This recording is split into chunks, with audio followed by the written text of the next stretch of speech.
Hello everyone, welcome to my another video. आज का video हमारा हेयर के रूटीन पर होने वाला है, क्योंकि आजकल सभी लोग अपने बालों में बहुत सारा केमिकल ट्रीटमेंट कराने लगे हैं, जैसे कि रिबॉन्डिंग, स्मूथनिंग, केराटिन एंड और भी बहुत सारी चीज़ें अपने बालों में कराने लगे हैं। ये सारे ट्रीटमेंट कराने से हमारे बाल दिखते तो अच्छे हैं, लेकिन इसके साथ साथ हमें अपने बालों की टेक केयर भी उतनी ही अच्छे से करनी पड़ती है, जिससे कि हमारे बाल जो केमिकल ट्रीटमेंट कराने से डैमेज हुए हैं वो सारे वापस से रिपेयर हो पाए। तो इसके लिए हमें अपने बालों को मॉइस्चर देना पड़ता है।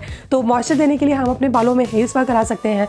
जब कोई भी ये केमिकल ट्रीटमेंट अपने बालों में कराता है तो उसे डेली रूटीन में अपने बालों को मॉइस्चर देना बहुत ही ज़्यादा इंपॉर्टेंट होता है, जिससे उसके बालों की जो क्वालिटी है वो बिल्कुल भी डैमेज ना हो। तो अगर आपने अपने बालों में कोई भी किसी भी टाइप का केमिकल ट्रीटमेंट कराया हुआ है और आपके बाल डल और डैमेज आपको फील हो रहे हैं, तो आपको डेली रूटीन में मतलब मंथ में आप 2 बार हेयर स्पा करा सकते हैं। और अगर आप इसी प्रोसेस को 4 से 5 महीने तक फॉलो करते हैं तो आप खुद देखेंगे कि आपके बालों की क्वालिटी वापस से रिपेयर होनी शुरू हो गई है, और जो बाल आपको आपने डल, फ्रिजी, डैमेज फील होते थे वो सारे आपको वापस से आपको स्मूथ फील होने शुरू हो जाएंगे। तो आज की वीडियो में आपको यही बताने वाली हूँ कि आप अगर सैलून जाकर हेयर स्पा नहीं करा सकते हैं तो आप अपना हेयर स्पा घर पर खुद अपने आप कैसे कर सकते हैं। तो आइए वीडियो स्टार्ट करते हैं। वीडियो स्टार्ट करने से पहले अगर आप मेरे चैनल पर नए हैं तो प्लीज़ मेरे चैनल को सब्सक्राइब कीजिए, और अगर आपको वीडियो अच्छा लगता है तो प्लीज़ वीडियो को लाइक एंड शेयर ज़रूर करना, और इस वीडियो को एंड तक ज़रूर देखना, क्योंकि इस वीडियो में मैं आपको हेयर स्पा के साथ उसके टिप्स एंड ट्रिक्स भी बताने वाली हूँ कि आप अपना हेयर स्पा घर में किस तरह से ईजी और सिंपल तरीके से कर सकते हैं। तो आइए वीडियो स्टार्ट करते हैं। तो हेयर स्पा करने का फर्स्ट स्टेप क्या होता है? क्लींजर। जिस तरह से हम जब भी अपने फेस पर फेशियल्स या कोई भी ट्रीटमेंट कराते हैं तो उसका पहला स्टेप क्लींजर होता है। उसी तरह से जब हम अपने बालों में हेयर स्पा करते हैं तो हमारे बालों का भी पहला स्टेप क्लींजर होता है। और हमें अपने बालों का क्लींजिंग कैसे करना है? अपने बालों को शैम्पू करके। आपको अपने बालों को अच्छे से 2 बार शैम्पू करना है, जिससे कि आपके बालों में जितना भी ऑयल, डर्ट जो भी है वो सारा अच्छे से बाहर निकल जाए और आपके बाल एकदम नीट एंड क्लीन हो जाए, जिससे कि हम जो भी हेयर स्पा क्रीम लगाएं वो अच्छे से हमारे बालों में पेनिट्रेट हो और हमारे बालों में अच्छे से रिजल्ट निकल कर आए। तो मैं अपने बाल वॉश करके आती हूँ। तो मैं अपने बालों को वॉश कर चुकी हूँ, और अब मैंने अपने बालों को 10 मिनट से ये टॉवल में रैप किया हुआ है, जितना भी एक्स्ट्रा वाटर है वो सारा टॉवल के अंदर एब्जॉर्ब हो जाए। तो अब मैं इसको खोल देती हूँ। तो अभी मेरे बाल ऑलमोस्ट 80% वेट है, मतलब मेरे बाल बिल्कुल सूखे भी नहीं हैं और बिल्कुल बहुत ज़्यादा गीले भी नहीं हैं। मेरे बाल 80% वेट है। तो जब भी हम हेयर स्पा करते हैं तो हमारे बाल एटलीस्ट 70 to 80% गीले होने चाहिए, वेट होने चाहिए, ताकि हम जब इसके अंदर क्रीम अप्लाई करें तो वो ईज़िली क्रीम इसके अंदर अप्लाई हो, वो बालों के अंदर अच्छे से पेनिट्रेट हो। मैं अपने बालों को 2 पोर्शन में डिवाइड कर लेती हूँ। और जब भी आप गीले बालों में कॉम्ब करेंगे तो ध्यान दीजिए आप इस साइड से कॉम्ब करें, इस साइड से कॉम्ब ना करें, बिकॉज़ हमारे बाल गीले हैं तो ज़्यादा टूटने के चांसेस रहते हैं बालों के। तो इसलिए हमेशा बालों को इस साइड से आपको कॉम्ब करना है। तो कॉम्ब करके मैं अपने सारे बालों को डिटेंगल कर लूँगी। तो इस तरह से आपको अपने बालों को वॉश करके अपने बालों को पार्टीशन कर लेना है। अब आप चाहे 2 पार्ट करें या फिर अपने बालों को 4 पार्ट में डिवाइड कीजिए, ये आपकी चॉइस है कि आपको किस तरह से क्रीम अप्लाई करना ईजी रहेगा। तो आज मैं आपको ये लॉरियल का हेयर स्पा करके दिखाने वाली हूँ। ये डीप नरिशमेंट वाला वेरिएंट है। इसके और भी वेरिएंट मार्केट में अवेलेबल हैं, आपकी जो चॉइस है आप वो वाला ले सकते हैं। मैं ये डीप नरिशमेंट वाला अप्लाई करने वाली हूँ। ये आपको इस पर जो इसका MRP लिखा है ये 600 लिखा है, बट आप इसे ऑनलाइन परचेस करेंगे तो आई थिंक ये आपको 550 तक आराम से ऑनलाइन मिल जाएगा। और 490 ग्राम इसका जो क्वांटिटी है, ये आराम से, अगर मेरे जितना लेंथ आपका है तो आप आराम से इसे 4 से 5 बार यूज़ कर सकते हैं अपने बालों में।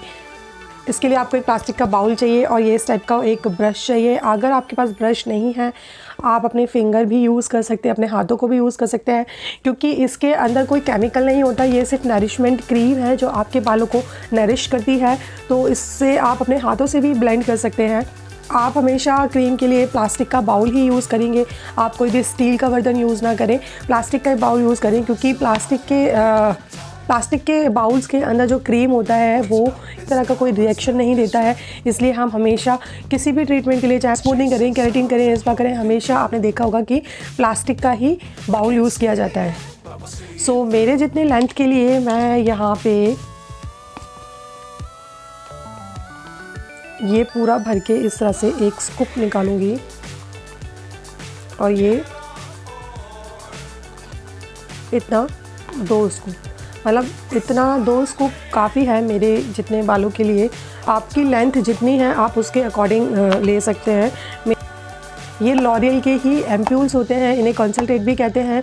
तो आप इसके अंदर आपको इस तरह से कैप्सूल्स मिलते हैं, इस तरह के कैप्सूल्स मिलते हैं। इसे आप अपने हेयर स्पा क्रीम के अंदर मिक्स कर सकते हैं कि एक कैप्सूल आप 2 बार यूज़ कर सकते हैं। अगर मेरे जितना लेंथ है तो ये एक कैप्सूल आप 2 बार यूज़ कर सकते हैं। इसके भी और भी वेरिएंट आपको मार्केट में मिल जाएंगे। ये मेरे पास एंटी डैंड्रफ वाला है, इसका स्मूथनिंग वाला भी एम्प्यूल्स आपको मार्केट में मिल जाएगा। तो आपको लगता है कि अगर आपको लगता है आपके बालों में कोई भी तरह का प्रॉब्लम है, अगर आपके बालों में डैंड्रफ है तो आप ये एंटी डैंड्रफ वाला यूज़ कर सकते हैं। अगर आपके बाल बहुत ज़्यादा डल, डैमेज, फ्रिजी हैं तो आप स्मूथनिंग वाला भी यूज़ कर सकते हैं। तो ये वाला हाफ़ बॉटल मैं अपने इसके अंदर मिक्स करूँगी। अगर आपके पास ये एम्प्यूल्स नहीं है तो आप इसे इस वाले स्टेप को स्किप भी कर सकते हैं। अगर हमारे बालों में कोई स्पेसिफिक प्रॉब्लम है, जैसे कि अगर डैंड्रफ है या फिर बहुत ज़्यादा स्मूथनिंग, बहुत ज़्यादा डैमेज हो गए हैं बाल, तो आपको अप्लाई करना। अगर आपके पास नहीं है तो आप इसको स्किप कर सकते हैं, ये बहुत ज़्यादा मैंडेटरी नहीं है। अगर आपके पास ये वाले एम्प्यूल्स नहीं है, आप ये एक स्टिक्स का सिरम आता है, आप ये स्टिक्स का सिरम ले सकते हैं, या फिर लॉरियल के भी सिरम्स आते हैं, वो भी ले सकते हैं। मेरे पास स्टिक्स का सिरम है तो मैं ये भी अपने हेयर स्पा के अंदर 2 पम्प्स मैं इसमें ऐड करूँगी। अगर आपके पास एम्प्यूल्स नहीं है तो आप सिर्फ ये वाला भी इसके अंदर मिक्स कर सकते हैं। और बस आपको अपने इस क्रीम को अच्छे से मिक्स करना है, मिक्स में। ये क्रीम काफ़ी ज़्यादा थिक होती है, आप देख सकते हैं। ये ऐसे करने पे भी गिरेगी नहीं, काफ़ी टाइम बाद ये निकलेगी। तो ये बहुत ज़्यादा थिक होता है, तो आप ये ना सोचें कि ये बहुत ज़्यादा थिक है, मैं इसके अंदर पानी मिला दूँ या कुछ मिला दूँ। काफ़ी सारे लोग क्या करते हैं कि ये काफ़ी ज़्यादा थिक होती है तो लोग इसके अंदर पानी भी मिक्स कर देते हैं। नहीं, आपको इसके अंदर पानी वानी कुछ भी मिक्स नहीं करना है। सिर्फ ये जो थिक क्रीम है, आपके बाल अच्छे से गीले होने चाहिए और ये थिक क्रीम ही आपके बालों में अच्छे से अप्लाई हो जाएगा। और अब बस आपको अपने बालों को लेना है, बस मेक श्योर कि आपके बाल अच्छे से गीले होने चाहिए। ड्राई बालों में लगाएंगे तो आपकी क्रीम बालों में नहीं अप्लाई हो पाएगी, क्योंकि ड्राई बालों में क्रीम बालों में अच्छे से नहीं लग पाएगी और क्रीम का अमाउंट बहुत ज़्यादा यूज़ होगा। वॉश करने के बाद आपको लगता है कि आपका बाल सूख गया है तो आप इसमें पानी स्प्रे कर सकते हैं, ऊपर से स्प्रे बॉटल से पानी स्प्रे कर सकते हैं और बालों को वापस से वेट कर सकते हैं। तो इस तरह से मैं अपने बालों का एक छोटा छोटा पोर्शन आपको लेना है और मैं क्रीम को ऐसे हाथ से ही अप्लाई करूँगी। तो मैं इस तरह से लूँगी और अपने बालों में अच्छे से इस तरह से अप्लाई करूँगी। रूट से लेके लेंथ तक अच्छे से क्रीम अप्लाई होना चाहिए। इस तरह से आपको अच्छे से क्रीम को अप्लाई करना है ताकि क्रीम सारा बालों में अच्छे से पेनिट्रेट हो। इस तरह से फिर आपको इसे छोड़ देना है। यही प्रोसेस आपको अपना सारे बालों में, पूरे बालों में अप्लाई करना है। यही प्रोसेस आपको अपने पूरे बालों में रिपीट करना है। वापस से क्रीम लेना है, इस तरह से लगाना है।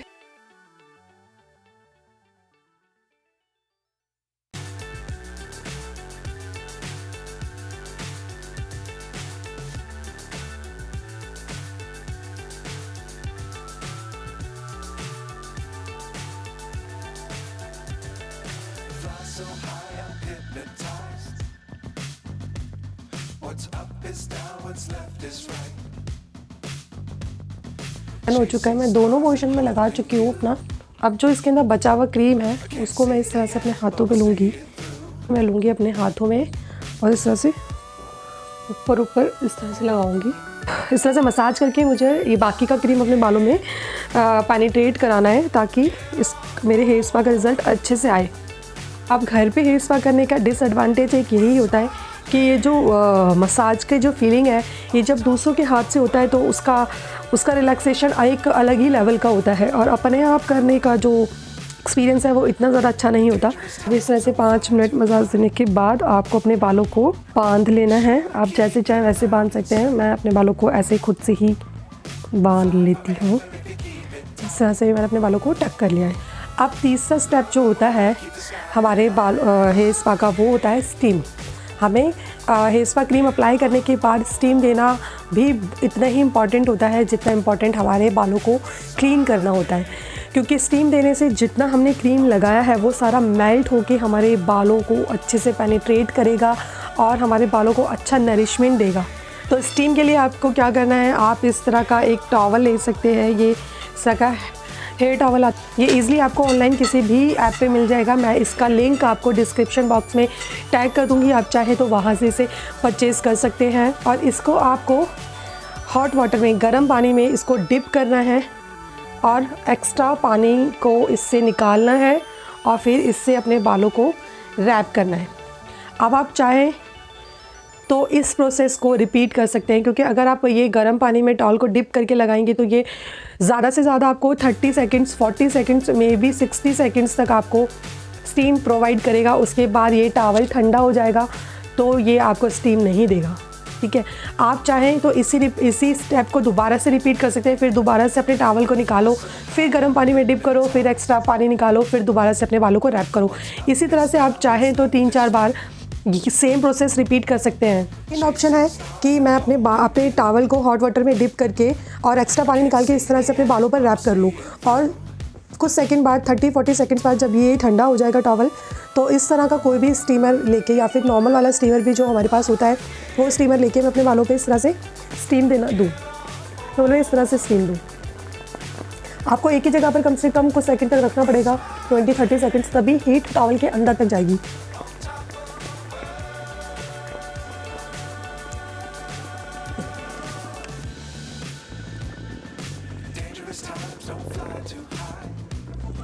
इस तरह से भी हम अपने बालों को स्टीम दे सकते हैं घर में।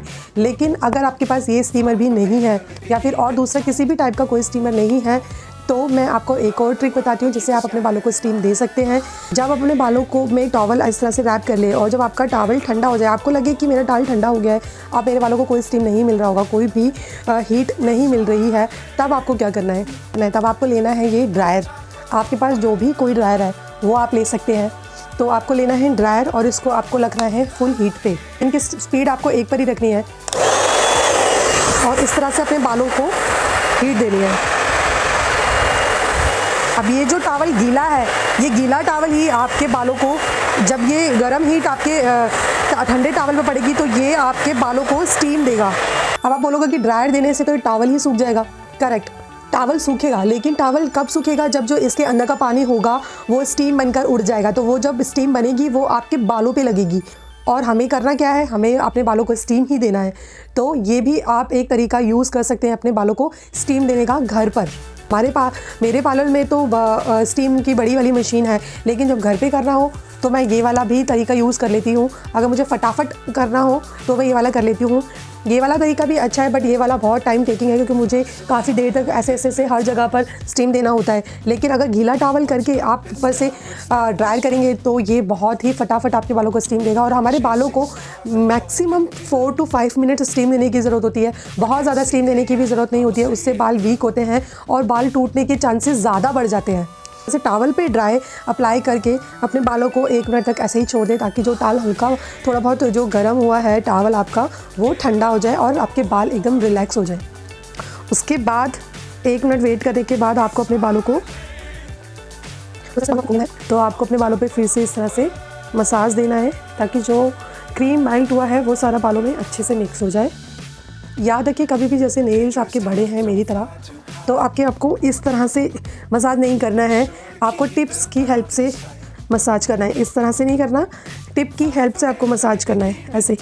इससे क्या है, आपका जो है ब्लड सर्कुलेशन भी फास्ट होगा और जो क्रीम मेल्ट हुआ है वो सारा आपके बालों में अच्छे से पेनिट्रेट भी हो जाएगा। और तो बस इसके बाद आपको अपने बालों को वॉश करना है। अगर आपको इसका अच्छा रिजल्ट चाहिए तो आपको 90% अपने बालों को वॉश करना है, 10% क्रीम आपको अपने बालों में ही छोड़ देना है। तो मैं अपने बालों को वॉश करके आती हूँ। तो अब मैं अपने बालों को वॉश कर चुकी हूँ, लेकिन 10% मैंने क्रीम अभी भी अपने बालों में छोड़ा हुआ है, क्योंकि ये मेरे बालों को नरिशमेंट देती रहेगी नेक्स्ट डे तक, जब तक मैं अपने बालों को दोबारा से शैम्पू नहीं करूँगी तब तक। 1 दिन के बाद आप अपने बालों को शैम्पू कर सकते हैं, तो इसका बेटर रिजल्ट आपको मिलेगा। हेयर स्पा करने के बाद आपको कभी भी अपने बालों में किसी भी तरह का कोई हीट नहीं देना है, ना प्रेसिंग, ना ही आपको ड्राई देना है, ना प्रेसिंग करना है, कुछ भी नहीं करना है। अगर आप दोबारा से अपने बालों को हीट दोगे तो हेयर स्पा का कोई फ़ायदा नहीं होगा, हेयर स्पा का कोई रिजल्ट आपके बालों को नहीं मिलेगा, क्योंकि हीट देने से वापस से आपके बाल डैमेज हो जाएंगे और जो आपने हेयर स्पा किया है वो सारा क्रीम हवा में उड़ जाएगा और आपके बालों को कोई नरिशमेंट नहीं मिलेगा। तो आपको अपने बालों को ऐसे ही नेचुरली ड्राई होने देना है, ऐसे ही छोड़ दीजिए, ये नेचुरली आपके बाल ड्राई हो जाएंगे। आधे पौने घंटे में नेचुरली बाल ड्राई हो जाते हैं। सो नेचुरली ड्राई होने के बाद का रिजल्ट मैं इस वीडियो के एंड में शेयर कर दूंगी। जिस तरह से मैंने आपको स्टेप बाय स्टेप प्रोसेस बताया है, उसी तरह से आप अगर अपने घर में हेयर स्पा करते हैं तो आप खुद नोटिस करेंगे कि आपके बाल वापस से रिपेयर होने शुरू हो गए, हेल्दी होने शुरू हो गए, स्मूदन होने शुरू हो गए हैं। तो आपको जैसे मैंने बताया है उसी स्टेप में आपको हेयर स्पा करना है, तो आपके बाल 100% गारंटी आपके बाल हेल्दी होने शुरू हो जाएंगे। सो गाइज़, अगर आपको मेरा वीडियो अच्छा लगा हो तो मेरे वीडियो को लाइक ज़रूर करना, और आपके कनेक्शन में जो भी ऐसे लोग हैं जिनके बाल फ्रीजी हैं, डैमेज हैं, तो उनके साथ ये वीडियो ज़रूर शेयर करना। और अगर आपको मेरी वीडियो अच्छी लगती हो तो प्लीज़ मेरे चैनल को सब्सक्राइब करना मत भूलना। मिलते हैं अगली वीडियो में, तब तक के लिए bye bye. Dangerous times, don't fly too high. Be sure to keep the ground in sight.